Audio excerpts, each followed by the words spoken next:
முனவர் பாஷா எப்படி பார்க்குறீங்க? இந்த அரசியல் நிகழ்வுகள் எல்லாம் எப்படி புரிஞ்சுக்கிறீங்க? என்ன நடக்குது? அதாவதுங்க, தெரிஞ்சோ தெரியாமலோ ஆதவ் அர்ஜுனை பொறுத்தவரை அவர் திராவிட முன்னேற்றக் கழகத்தினுடைய ஐடி விங்கிலே தேர்தல் வியூகம் வகுக்கின்ற அந்த அமைப்பில் இருந்து செயலாற்றி இருக்கிறார். அவருடைய எதிர்பார்ப்புகள் நாடாளுமன்ற உறுப்பினராக வேண்டும் போன்ற எதிர்பார்ப்புகளோடு அவர் அங்கே இருந்திருக்கிறார். அந்த எதிர்பார்ப்பு நடைபெறவில்லை என்று சொல்லுகின்ற பொழுது அவர் விடுதலை சிறுத்தையிலே வந்து சேருகிறார். அது அவருடைய விருப்பம். ஆனால் திராவிட முன்னேற்றக் கழகத்தினுடைய கூட்டணியில் இருக்கின்ற விடுதலை சிறுத்தைகள் கட்சி அங்கிருந்து வருகின்ற ஒருவரை அழைத்து அவருக்கு துணை பொதுச் செயலாளர் பதவி கொடுக்கிறார்கள் என்று சொன்னால் திராவிட முன்னேற்றக் கழக தலைமைக்கு வருத்தம் வருவதற்கான நியாயம் இருக்கிறது. இப்போ நீங்கள் கட்சியில் சேர்த்ததே தப்புன்றீங்களா? ஆமாங்க, நானே சொல்கிறேங்க. இப்போ நான் வந்து ஒரு கூட்டணியில் இருக்கேன். என் கூட்டணியில் இருக்கிற ஒரு கட்சியிலேருந்து ஒருத்தர் வந்தார்னா நான் சேர்த்துக்கினேன்னா இல்லை, அவர் என்ன திமுகவில் இருந்தா வந்தார்? ஆமாம், திமுக வகுப்பாளராக இருந்தாரா இல்லை திமுக பொறுப்பு? அந்த ஐடி விங்கில் இருந்து செயலாற்றினார் சார். அந்த தேர்தல் இதில் வந்து பிரசாந்த் கிஷோரோட இருந்து செயல்பட்டார். அப்போ வந்து அப்படிப்பட்ட ஒருத்தர் வெளியே வராருன்னு சொன்னால் சேர்த்ததோடு மட்டும் இல்லாமல் அவருக்கு துணை பொதுச் செயலாளர் பதவியை கொடுக்குறாங்க. கட்சிக்காக உழைத்த எத்தனையோ பேர் இருக்கின்ற பொழுது இவருக்கு இது வரைக்கும் வேறு ஏதாவது கட்சியில் அவர் பொறுப்பில் இருந்து வந்தாருன்னு சொன்னால் கூட பரவாயில்ல. எந்த பொறுப்பும் இல்லாத ஒருத்தர் வந்த உடனே துணை பொதுச் செயலாளர் பதவியை கொடுக்கின்ற பொழுது மட்டுமல்ல, அவருக்கு ரொம்ப முக்கியத்துவமும் திருமாவளவன் கொடுத்தார் என்ற வருத்தம் அந்த கட்சியில் இருக்கின்ற மூத்த தலைவர்களுக்கு இருந்தது. அப்படிப்பட்ட ஒரு சூழ்நிலையில் தான் ஆதவ் அர்ஜுன் அவர்கள் ஆட்சியில் பங்கு, அதிகாரத்தில் பங்கு, இது விடுதலை சிறுத்தைகள் மட்டுமல்ல, தமிழ் மாநில காங்கிரஸ் 99 தலைவர் மூப்பனார் வைத்த கோஷமும் அதுதான். அந்த கோஷத்தை இவர் பலமாக சொன்னபொழுது அதில் விடுதலை சிறுத்தைகள் கட்சியில் இருக்கின்ற பல 2ஆம் கட்ட தலைவர்களும் அதையே வலியுறுத்தினார்கள், ஆட்சியில் பங்கு, அதிகாரத்தில் பங்கு. அப்படி இருக்கின்ற பொழுது இவைகளெல்லாம் எங்கே இவர்கள் நாளைக்கு அதிகாரத்திலே பங்கை கேட்பார்களோ, கூட்டணி ஆட்சியை கேட்பார்களோ என்ற ஒரு எண்ணம் திராவிட முன்னேற்ற கழக தலைமைக்கு உருவாகக்கூடிய சூழ்நிலை ஏற்பட்டது. சரி, இப்படி இருக்கின்ற பட்சத்தில் இவ்வளவு கருத்துக்களையும் சொல்லுகின்ற ஆதவ் அர்ஜுனாவை தட்டி வைக்காமல் விடுதலை சிறுத்தை தலைமை இருக்கிறது என்ற வருத்தமும் அவர்களுக்கு இருந்தது. அது மட்டுமல்ல, மதுவிலக்கு மாநாடு என்று அறிவித்த பொழுது அந்த மாநாட்டிற்கு திராவிட முன்னேற்ற கழகத்திற்கு அழைப்பிதழ் கொடுக்க போனார்கள். அப்பொழுது உடனடியாக எங்கள் கட்சியின் சார்பில் 2 தலைவர்கள் அந்த மாநாட்டில் கலந்து கொள்வார்கள் என்று முதலமைச்சர் ஸ்டாலின் அவர்கள் தெரிவித்தார்.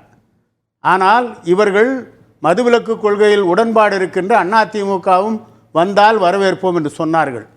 சொல்லுகின்ற பொழுது இவர்கள் மீது கண்டிப்பாக திராவிட முன்னேற்ற கழக தலைமைக்கு சந்தேகம் வரக்கூடிய ஒரு சூழ்நிலை உருவானது. அதற்கு பிறகுதான் முதலமைச்சர் அவரை அழைத்து பேசியதற்கு பிறகு அதிமுகவை அழைப்பதில்லை, திராவிட முன்னேற்ற கழக கூட்டணி தலைவர்களை வைத்து அந்த மாநாடு நடத்துவதென்று முடிவெடுத்து அந்த மாநாட்டை நடத்தினார். நீங்க சொன்ன நிகழ்வுகள்லாம் நடந்திருக்கு, யாரும் இல்லை. ஆனா இதை எப்படி புரிஞ்சுக்கிறீங்க? இதற்கு பின்னணியில் இருக்கிற அரசியல் என்ன சார்? பின்னணி ஏன் வந்து ஆதவ் அர்ஜுனா இடைநீக்கம் செய்யப்படுறார்? எதற்காக திருமாவளவன் அவர்கள் முதல்வரை சந்திக்கிறாங்க? இப்ப எதற்காக ஆதவ் மறுப்பு? தொடர்ந்து திருமாவளவன் திமுகவிலிருந்து எந்த அழுத்தமும் இல்லை என்று சொல்கிறார். ஆனா அழுத்தம் இல்லை என்று சொன்னால் நீக்கிவிட்டு அதற்கு பிறகு போய் பார்க்க வேண்டிய அவசியம் என்ன? ஏன் ஒரு வாரம் பொறுத்து பார்க்கலாமே? அப்போ நீக்கியதற்கு பிறகுதான் பார்க்க முடியும் என்ற ஒரு நிர்பந்தம் அவருக்கு உருவாக்கப்பட்டிருக்கு. நீங்க சொல்றீங்க நீக்கினாதான் பாப்பாங்கன்னு சொல்றீங்க. அப்படி ஒரு நிர்பந்தம் அவருக்கு உருவாக்கப்பட்டிருக்கு. சொல்றாங்க அப்படி கிடையாது. அப்படி அவருடைய கருத்து சார். சட்டமன்றம் நடந்துட்டு இருக்கு. சட்டமன்றம் நடக்குது சார். சட்டமன்றம் நடக்கும்போது முடிவு எடுத்துட்டாங்க நீக்கணும்னு. நீக்கணும் ரொம்ப நாளா சொல்லிட்டு இருக்காரு சார். இந்த கருத்தை பற்றி எங்களுடைய உயர்மட்ட குழு ஆலோசிக்கும், அதற்கு பிறகு நாங்கள் முடிவெடுப்போம், இதெல்லாம் சொல்லிட்டு தான் இருந்தார். ஆனால் நான் என்ன கேட்குறேன், இப்படி ஒரு கருத்தை சொன்னவரை கட்சியினுடைய அடிப்படை உறுப்பினர் இருந்து நீக்கிறேன்னு சொல்லலையே. 6 மாத காலம் இடைக்கால நீக்கம். அப்போ 6 மாதத்துக்கு பிறகு அவரை சேர்த்துப்பீங்களா, இல்லை விளக்கம் கேட்டு நோட்டீஸ் கொடுத்தீங்களா? எதுவும் இல்லையே. அவங்க கொள்கைக்கு விரோதமா அவர் பேசுறாரு. இப்ப எதுக்காக இந்த இடைநீக்கம்னு நினைக்கிறீங்க? அடிப்படை உறுப்பினர் பதவியிலிருந்து நீக்கல, எதுக்காக இந்த இடைநீக்கம்? மீண்டும் சேர்த்து பண்றதுதான் அர்த்தம். இப்ப இந்த இடைநீக்கத்துக்கான அர்த்தம், இடைநீக்கத்துக்கு திமுகவை திருப்திப்படுத்துறது தான் நோக்கம். தேர்தலுக்கு இன்னும் 1.5 வருஷம் இருக்கு சார். இப்போ அவர் கேட்கிற ஒரு கேள்வி, திரு திருமாவளவன் அவர்கள் இதற்கு முன்பாக ஒரு பிரச்சனை வந்தபோதும் நாங்கள் விளக்கம் கேட்டிருக்கோம் அப்படின்னு சொன்னாங்க. உயர்நிலைக்குழு அப்போ என்ன கூடிச்சு, என்ன நிலைப்பாடு எடுத்தாங்கலாம் தெரியல. இந்த முறையும் பொறுமையாக இருங்க, நாங்கள் உடனடியாலாம் நடவடிக்கை எடுத்துட முடியாது, எங்கள் கட்சிக்குள் சில விதிகள் இருக்குது, வேளச்சேரியில் நாங்கள் தீர்மானம்லாம் போட்டிருக்கோம்லாம் சொன்னாங்க.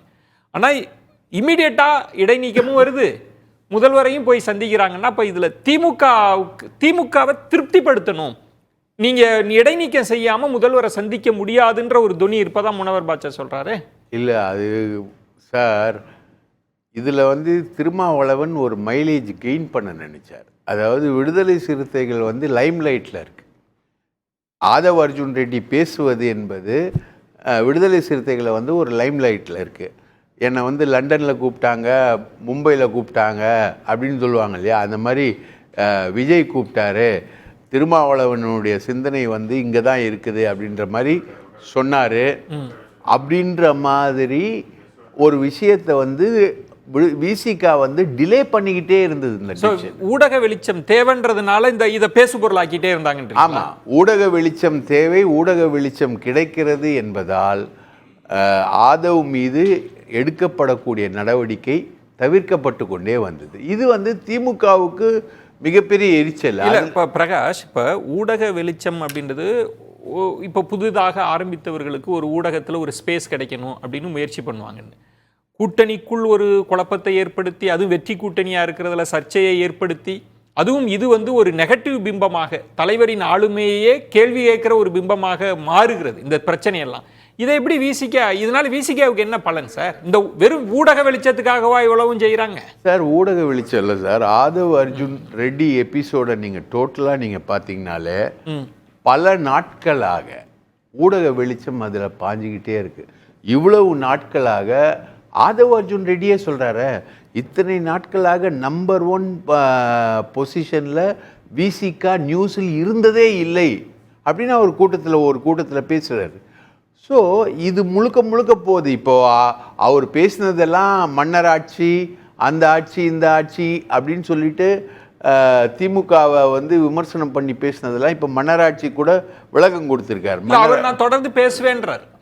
நான் தேர்தலில் இதை முறியடிப்பேன், இந்த மன்னராட்சி அதற்காக பணியாற்றுவேன்னு சொல்லிட்டாரு. அதெல்லாம் சொல்றாரு இல்லையா? இப்போ அவர் பேசுறது எல்லாமே ஆளும் கூட்டணிக்கு எதிரான ஒரு விஷயங்கள். இந்த விஷயங்கள் இம்மீடியட்டா அவர் இன்னைக்கு பேசல சார். ஆதவ் அர்ஜுன் இன்னைக்கு பேசல, அன்னிலேருந்து பேசிக்கிட்டு இருக்காரு. ஏன் அவர் மேல மிக மிக மிக மிக மிக மிக தாமதமாக நடவடிக்கை எடுக்கப்பட்டது என்பது விசிகா மீது வைக்கப்படக்கூடிய ஒரு கேள்வி. அதுல முனவர் பாட்சா அவர்கள் கேட்கறது, இந்த நடவடிக்கையே ரொம்ப தாமதமானது தான், ஆனா ஒரு இடத்துல ரொம்ப விரைவா எடுத்திருக்கிறாங்க, முதல்வரை சந்திக்கிறதுக்கு முன்னாடி எடுத்துட்டு போயிருக்காங்கன்னு சந்தேகத்தை கிளப்புறாரு. அது அவருடைய சந்தேகம். அதுக்குள்ள எனக்கு தெரிஞ்ச திமுகவுக்கும் அதுக்குள்ள சட்டமன்ற கூட்டத்தொடர் நடக்குது, அதனால அதுக்கான டிலே.